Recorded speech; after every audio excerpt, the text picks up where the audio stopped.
About 5,000 people have stood on the summit of Mount Everest. Fewer than 30 have ever reached the deepest point on the planet.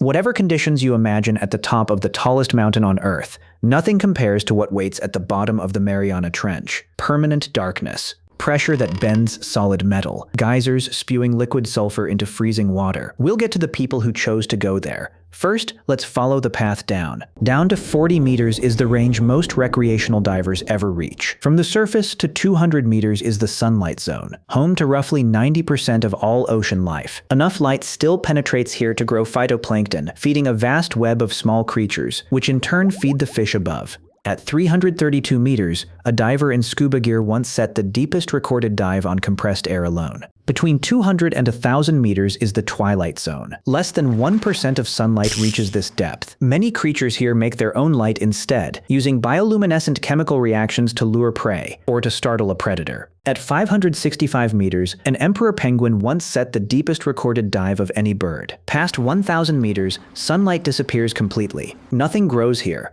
but fish still come, often to hide from predators higher up. At 1,027 meters, a military submarine once set a depth record of its own. Below 1,000 meters live siphonophores, close relatives of jellyfish. They form long colonies wrapped around a shared feeding tube. When a curious fish is drawn in by the glow, the siphonophore fires stinging cells, and the whole colony shares the meal. Past 1 kilometer down begins the midnight zone. Total darkness. Food is scarce, so most creatures here don't hunt. They drift, gathering what scientists call marine snow, tiny particles of dead organisms sinking slowly from above. Giant squid live at these depths, sometimes locked in battle with sperm whales that dive down to hunt them. At 4,500 meters, you might meet an anglerfish. Its glowing lure looks like a fat, juicy worm. It's actually a colony of bioluminescent bacteria living inside a growth on its head. At 6,100 meters, engineers still lay internet cables across the ocean floor. More than 99% of the ocean is shallower than 6,000 meters. To go deeper, you need a crack in the Earth's crust, where tectonic plates collide and form underwater volcanoes, plateaus, and trenches. That's how the Mariana Trench formed. It stretches south of Japan for roughly 2,550 kilometers, curved like a crescent moon. It remains one of the least understood places on the planet.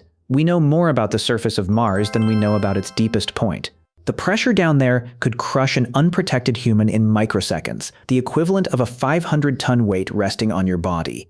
The seafloor is dotted with hydrothermal vents releasing liquid sulfur and carbon dioxide, chemicals that would be lethal on the surface, but that some deep-sea organisms actually depend on to survive. The trench's true depth wasn't discovered until 1875, during an expedition by the HMS Challenger. Their equipment could only estimate a maximum reading around 8,184 meters. More precise measurements came 76 years later, when the crew of a different ship, also named Challenger, used sonar to find a crevice reaching 10,994 meters. That point was named the Challenger Deep, after both ships. The deepest known fish living in the trench wasn't discovered until 2014, when a team of researchers found a new species of snailfish thriving past 8,000 meters. Pale, tadpole-shaped, and scaleless, it looks far too fragile to survive that kind of pressure. Its cells have adapted in an unusual way. Extreme cold and pressure normally stiffen the fats in cell membranes, so this fish keeps its membranes flexible by loading them with a different mix of fats entirely.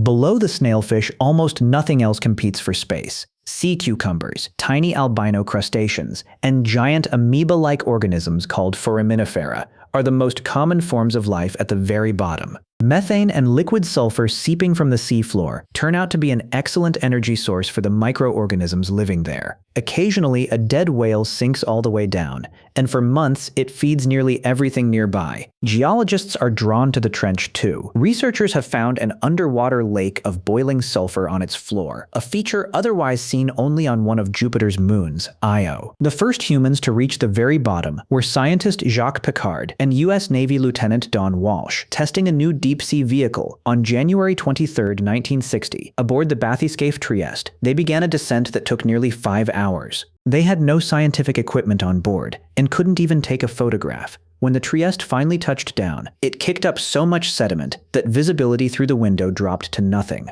they still surfaced with an important discovery. Life existed, even at 11 kilometers down. Picard also disproved a widely held belief that water at extreme depth was completely still. At the time, some nuclear powers had actually considered the trench as a dumping ground for radioactive waste. That discovery helped end the idea before it began. On the bottom, they stayed for only 20 minutes, before the crushing pressure damaged their sonar and several instruments, and a crack appeared in one of the viewing windows.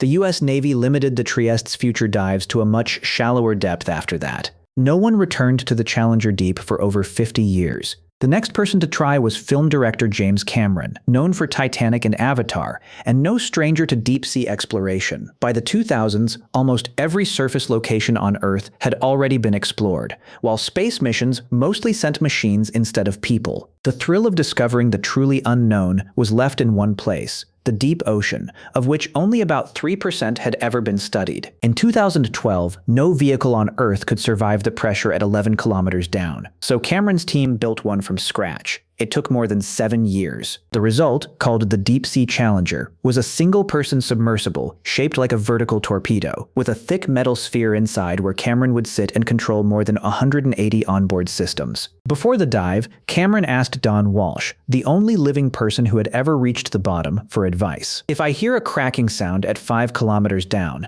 what should I do?" Walsh told him. "If you can still hear it, you're still alive. Keep going. The sound that actually kills you, you'll never hear at all." On March 26, 2012, Cameron reached the Challenger Deep. He planned to stay 7 hours, but engine trouble cut that down to 3. Sitting hunched inside a sphere barely over a meter wide, he later described feeling completely isolated from the rest of humanity, as if he'd landed on another planet, an empty and lifeless place. He didn't see any obvious signs of life at his landing spot, but the sediment samples he brought back were packed with previously unknown microorganisms. For 7 years afterward, nobody else disturbed the Challenger Deep. Exploration resumed in 2019, and by then, 10 more people had made the descent, all aboard a submersible called the Limiting Factor, built by explorer Victor Vescovo. Vescovo set several records of his own, the first person to reach the deepest point of all 4 oceans, and the record for the single deepest dive ever recorded. The most recent descent came from a Chinese crew aboard the submersible Fenduche in 2020. Even so,